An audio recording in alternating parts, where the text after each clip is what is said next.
Hey, Twitter world. Don't pet the llama. A pangender octopus who roams the cosmos in search of love. I'm never going to look at butt plugs the same. Apparently, ducks are rapists. I'm really uncomfortable with this conversation. So anyways, Jen had an interesting dream. I did. Do you want to just say it, or should I just... I'll explain it. Yeah, Okay, because yeah, you were please. like, wait, what? Sure, Yeah, I don't know. Like, whenever I'm stressed or like my body's like fighting getting sick, no, I don't have coronavirus. I think it was just getting over both of us were sick like a couple weeks ago. Yeah. So I just think it was a combination of things. But I have weird dreams, and that's how I know I need to like chill out or take my vitamin C. So Could be because you're changing your diet too. yeah, I think that's really what it is. So I had this dream that involved the both of us, and we were somewhere on vacation, and we ended up running into the Yanceys, which for those of you who don't know who the hell the Yanceys are, Right. they are this crazy couple that used to have a show on, I don't know, one of the like HGTV or one of those Edition TV, yeah. type of home channels, and their show aired like What was it called? Flipping. like Flipping 2012, something like that, and it was when the economy dumped like a decade ago, and yeah, and they're in Vegas, so they took opportunity because they have their own. I think they're like a broker or something like that. I don't know where they get their Yeah. money from, but they They're real estate agents. Yeah, they invested in the real estate market and started dropping money on buying these like really disgusting fixer-upper homes and then flipping them and making profit. And they're really annoying. Like, you know, it's obviously made for TV, so they probably make the wife a little more annoying than she really is. So she's always ignoring the husband, Just doing and whatever she's the fuck she an amazing interior designer. I will admit she does some cool things, Yeah. but it's annoying. But as he'll fuck. be like, no, we don't want to spend all this money because we're gonna flip it and sell it. But she'll go in he's and gay. put on the marble floor and the really nice granite countertops and all this kind of stuff. And then he, he's definitely He's hiding gay. under the And- guise of marriage. He's gay, Yeah, for sure. And he's catching too, for sure. She's pegging him. Maybe she's got a She's dick. got I that don't strap know. on. She's kind of got that Michael Jackson face going on now. So She pulls out the 15-inch. damn, 15. It's like, I'll let you do whatever you want to this house if you fuck me in the ass. So for whatever reason, we were watching like so many of their shows because it was actually really interesting. If you get over their annoyingness, I liked seeing how they flip the homes. So anyways, it involved them. They were there, and I had made a comment like, "Oh yeah, we haven't bought a house yet, but we're looking to buy, in this next year, but." It's ridiculous how expensive everything is in Temecula, and because we were obviously in vacation in another state, and I was like, I don't know how expensive homes are here, and that's when I'm like, oh, let me take you on a tour, and I got in their golf cart. Well, the golf cart was one of those extended golf carts where, like, if you go to a resort and it seats like 8 people, Yeah. or like the one at Pachanga that took you from the parking structure to the hotel. Do you remember that one? Oh, yeah. The fuck? What What? was that? What's going on outside? That was a little weird. Hello?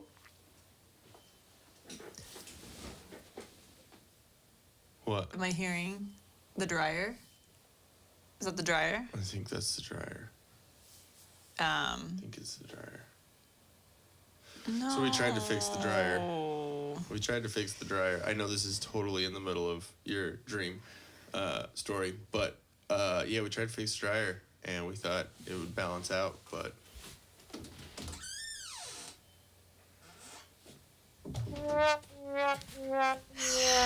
Okay, You know we'll what? get to It's that because in a it's second. off balance, and I Yes. think maybe it's just not.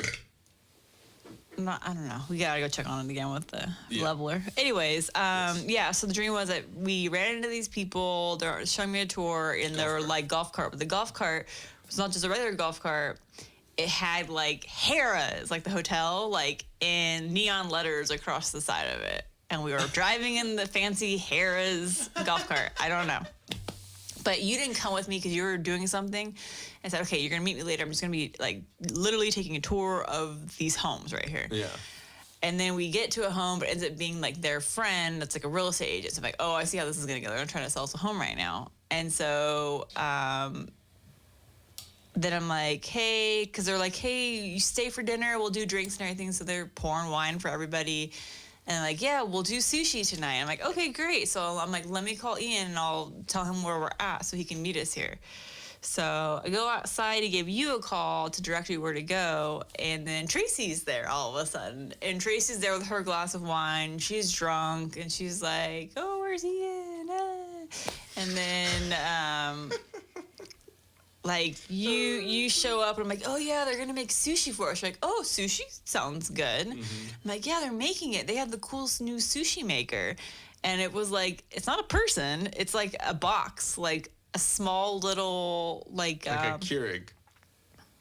Kind of in my vision, it was kind of more of the size of a little mini amp. Okay. And it was no windows or anything on it. Even like smaller than that, and like maybe like a 12 by 12 kind of cube thingy. Okay.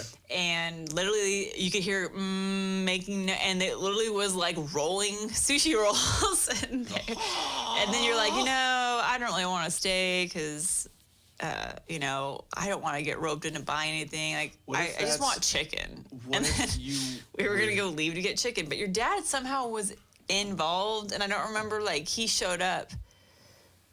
Oh, because we were talking about, they asked us, oh, where do you guys live? And we said, oh, Marietta.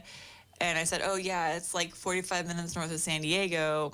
And then you said, nah, it's like 30 minutes, San Diego. Depends on how fast you drive. Yeah, and how fast you drive. And your dad argued with you and said, no, it is 45 minutes to an hour. Wow. That's why your dad was involved in my dream. And then that was my dream. And then we left. Can you stop dreaming about my father? He literally just popped in my dream to argue with you. Is all. Damn. That's hilarious. I was gonna ask you something. So, yeah. Do you think you were just looking into you were just like seeing the future, like with the whole sushi machine thing? Yeah, I think that's what it is. Because that's. Oh, and kind of because when you think about it. If the coronavirus... I know. I think they have those already because you know how when we were in the Austin airport, they had the coffee machine, which if you think about it, it's very simplistic, robotic. You went and punched in what you wanted and then it made the drink for you. Yeah. Sushi is really not... I'm not trying to downplay what sushi chefs do, but I'm saying if you're going to make like a basic roll... Yeah. Like if they only had a couple options where it's like just tuna and rice. Yeah. So imagine that. Yeah. So you got raw fish in a machine. It's a refrigerator. No different than raw milk and stuff. True. Or not raw milk, but cold milk sitting in the machine. How's that any different? Guess. Yeah, I mean, that makes sense. But it's just replacing a person. It's a robot. Is because the coronavirus, I know it's Japanese, Chinese, whatever, but... we're good here in America just saying, all of them. All the Asians. Now I want to take out the homeless people here too. We're just gonna cut them off, and then we won't have any like sushi chefs. So we'll need a sushi machine. There you go. You see what I mean? Don't want any more sushi restaurants because don't really go out and. You know what's weird? I'm losing my interest in sushi. Really? Yeah, like the last few times we've been to Hana, like not saying it's good, it's really good, but it's just saying it's bad. It's not good. I'm saying that it's not. I don't know. It just doesn't taste good to me anymore. It really doesn't. Like I just don't like it anymore. Yeah. Isn't that weird? Like my tastes are totally changing. We did eat a lot of sushi. Well, I'm not a huge fan of fish. Yeah. I really don't like fish that much. Yeah. And so for me, sometimes it's texture with food, and so I'm like... And it's raw fish. Yeah, so sometimes when I start thinking about it too much, I'm like, oh, it's gross. And then I can't do it. Then I gross myself out trying to eat it. And that's why sometimes I'm like, you know what? Just a straight-up California roll might be good because it's really just I can do I like crab and shrimp. Yeah, that's why I always get that, and then the little crunch roll or whatever. Cause it's like That totally reminds me. I need to get more of the shrimps to do some shrimp scampi. yes, that was Some amazing. barbecue shrimp. Barbecue shrimp. Hey guys, thanks for watching. If we float your boat, make sure to subscribe here. For more awesomeness in your ear holes, click one of these videos here. You just gotta follow the red arrow and poke it. Poke it real good. You're supposed to poke the video, not me, babe. I was.